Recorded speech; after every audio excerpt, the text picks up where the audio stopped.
presentations. And in just a second, we're going to be joined by Michael Corgett. Michael is one of our financial advisors, and he's here today to give you some really great insights on ways you could potentially save money if you're considering relocating in your retirement after leaving AT&T. He'll also be going over some tax tips and things like that relating to real estate and different state taxes, etc. Before he comes on very quickly, want to remind you we are not AT&T here. We are not affiliated nor endorsed by AT&T, so please keep that in mind. And while he's speaking, you're going to see some links. They're going to pop up. Click on those links. They'll guide you over to our website. Book a free 15 or 30-minute block of time with either Michael or one of our other AT&T focused financial advisors. And you can also follow us over on YouTube. You can connect with us on LinkedIn if you have a LinkedIn account. We would love to stay in contact with you, and there are many, many ways for you to stay updated on your retirement from AT&T. And without further ado, let's jump into it with Michael Corgett. Hello, everyone. My name is Michael Corgett. I'm a Senior Vice President and Financial Advisor here at the Wealth Enhancement Group and the Retirement Group. Today, we're going to talk about retirees.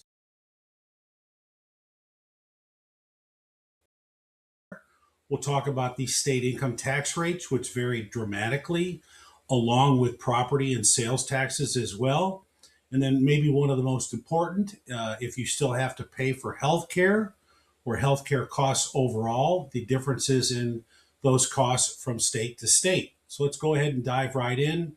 First, you'll want to have an understanding of the individual state income tax rates, and then also navigating both property taxes, which can be significant, and sales tax rates.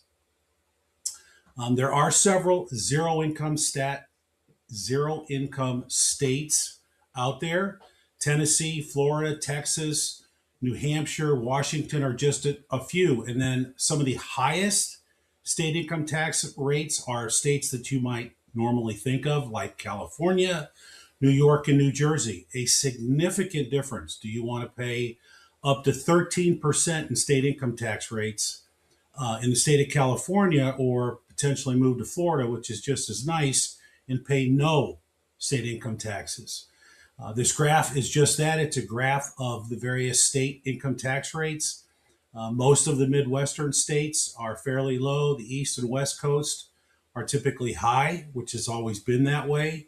And the states in gray are, again, the states that do not have a state income tax rate. Property taxes, next thing to consider. A low property tax example would be Alabama. New Jersey literally is the highest taxed state as far as real estate taxes and personal property taxes. As you can see here, a significant difference. Again, these are considerations you're going to want to take into account when you consider moving. If you're planning on moving from where you currently live to a state, hopefully either warmer or better climate, a better economic opportunity for you moving forward and or your family. Here's an example. We've got David and Susan in their early 60s. They're deeply concerned about property and sales tax rates. They currently find that Alabama is probably one of the lowest tax states in the country, while New Jersey is obviously one of the highest state tax rates for personal property. And again, here is a graph of how high property tax rates are across the nation. Again, you do see some there in the Midwest, like the state of Illinois, right next door to where I live here in Missouri, very high. Some of the states that do not have a state income tax rate do have higher property taxes, but in most cases, it's about average compared to some of their neighbors. So, it is a trade-off. No state income tax rates, you might have to pay a little bit more in property taxes, as well as potentially sales taxes. And here's a chart of all of the highest state income tax rates that are out there. Louisiana and Tennessee. Tennessee is a zero state income tax rate. So is Washington.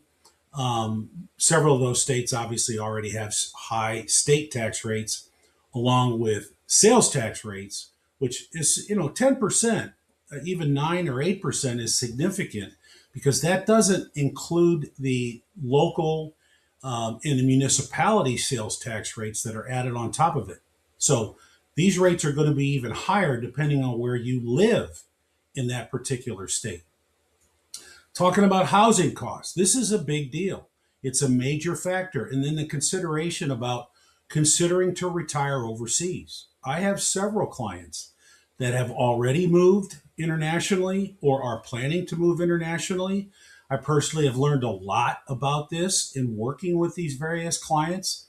It's been very interesting. And then finally, the discussion on mortgage interest rates. Many of you may already be in a home with a very low interest rate, some upwards of 40% of mortgage holders currently have a mortgage rate under 4%. And I personally am fortunate enough to have one under 3%. Right now, mortgages are going to be a lot higher with interest rates being higher. But here's an example of the average cost of owning a home. Arkansas being the least expensive, and who go figure, California being the most expensive. Again, probably a similar home, it's just a much more significant difference in the cost, the average cost of those homes. And again, here's an example. We have Alex, a 60-year-old debating on retirement and realizes his savings may not stretch as far in California, where the median home price is over $850,000, while he could move to Arkansas and get a home for approximately less than a third of the cost. And the county median home prices, again, here in this graph, again, the East and West coasts are probably the highest. The Midwest in general is much lower. And again, I live in Missouri. Homes in Missouri are not that expensive. A lot of my friends and clients live here in the Midwest, but I do have clients that live on both sides of the country as well. And I hear those stories about the $1 million home prices for a 2,500 square foot home. So, some key considerations about retiring abroad. Let's switch gears. Financial planning, you want to understand how your pension payments and fees and currency exchange rates are. That's a big deal, currency exchange rates. The dollar is very strong now, so it can buy less in other countries. Taxes, navigating international tax laws, healthcare, you're definitely going to want to research your healthcare options. Medicare can cover you abroad, but it does not cover everything abroad. And it does not cover long-term care abroad, which is very important, especially if you have been in a hospital and then you need rehabilitation. Residency and visa requirements can be a big deal. There's the cultural adjustment. I've talked a lot about this with various clients. I mean, it is a big change. Leaving the United States to move to a country like Costa Rica or Panama or Switzerland or Germany or Australia. I have clients that have either moved to these countries or are planning to move to these countries. And I've learned, again, a great deal about, what it's all about to live in those countries. Now, you're definitely, if you're thinking about doing this, you should consider doing a trial stay, possibly more than one. Spend some time there, do your research before you go. Make the most of that trip as far as, what is this potentially going to cost me? How am I going to feel about living here? Am I going to feel safe? Do I speak the language? Very big deal. English is not spoken in every country in the world. It is spoken in most countries, but it is not the primary language that is spoken in most countries. And the cost of living. This is a great graph as far as the various regions, monthly costs. The average monthly cost in the United States, the median cost in Europe is lower, depending on the country, as you can see here. Latin America, again, is also typically lower than the United States. And Southeast Asia, it can be very inexpensive. I have a client who lives in Vietnam right now, retired from the phone company, built a beautiful home for a fraction of what it would cost here in the United States, and can live off pennies on the dollar. The same can be said for Panama. I have a client who's going to move to Colombia as well, and the expenses to live in that country are very a lot less it is here in the United States. So, again, these are considerations that you might have. Mortgage rates here in the United States primarily, they're over 6%. They've touched 7% here recently.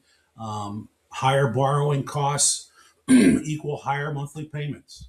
So, do you want to sell your home now, which you've got a 3% mortgage on, or do you want to consider waiting until mortgage rates come down before you, if you have a mortgage, before you consider selling your home where you live currently and then buying a home in the state that you'd like to move to? And then healthcare. This is really, really a big deal. Prioritizing your healthcare in retirement and the effect that inflation is going to have on your retirement. These are all key considerations when you consider where you're going to live in retirement. States with higher healthcare costs, Vermont, New York, and Alaska, over $1,000 a month versus Maryland, New Hampshire, and Virginia, typically about half that cost. This is for fully insured healthcare. This does not mean Medicare or Medicare Advantage and Medicare supplemental plans, which are typically less because Medicare has a fixed cost with fixed benefits. But if you retire prior to being 65, this is a consideration that you need to have as well. And the health insurance costs obviously go up as we get older. As you can see that here in this graph, it is a consideration. Obviously, most people that are going to retire are going to be anywhere from 55 to 70 years of age. And again, if you're over 65, you're probably on Medicare. And inflation's role, as we've seen over the past decade or so, inflation has been near zero at some point in time. It's been over 8%. At other points in time, it was over 9% in 2022 in the depths of COVID. It's currently about 3 to 3.5% here in the United States. Certain cost of living increases in federal pensions and your Social Security benefits are available. They do happen. They can help with inflation, but they, in many cases, do not completely eliminate the overall impact that inflation is going to have on your spending. And, again, these are considerations that you're going to, that you need to take into account. I want to make sure I mention most private pensions, corporate pensions do not have a cost of living benefit built in. You're going to collect the same monthly amount every month for the rest of your life. Whereas many federal and state pensions do have a cost of living benefit built in. So again, we've touched on all of these things: the cost of living, state tax rates, the quality of healthcare and the cost of healthcare, the affordability of housing, and run a retire kit. This is something that we would be happy to do. Many Americans do not have any kind of plan at all going into retirement. I can't stress enough the importance of starting to plan now, whether it's a year from now or 5 years from now. Don't wait till you're 2 weeks away from retirement or you get a pink slip and your employer is letting you go. Give us the opportunity to put together a retirement cash flow analysis for you. This is a complimentary service that we are happy to offer to anyone and everyone who is interested. All you have to do is ask. And it is a very comprehensive look at your overall retirement based on what your inputs are, i.e. your pensions, your savings, your Social Security, part-time work, and other considerations, and then what your income goals are in retirement as well. We have offices nationwide. The advisors here at our firm have a great deal of experience, and we have always focused on many Fortune 500 companies. We've become very knowledgeable on those pension plans, their 401ks, and their healthcare benefits, so we could talk very intelligently about your company's benefit programs. You can schedule a meeting with myself here by scanning this QR code. You could give us a call at 1-800-900-5867 or send us an email at info@theretirementgroup.com. Please do that. I'd really look forward to the opportunity to speak with you and answer any of your questions. I certainly hope this presentation has been very helpful. So I appreciate your time. Have a great day. Thank you.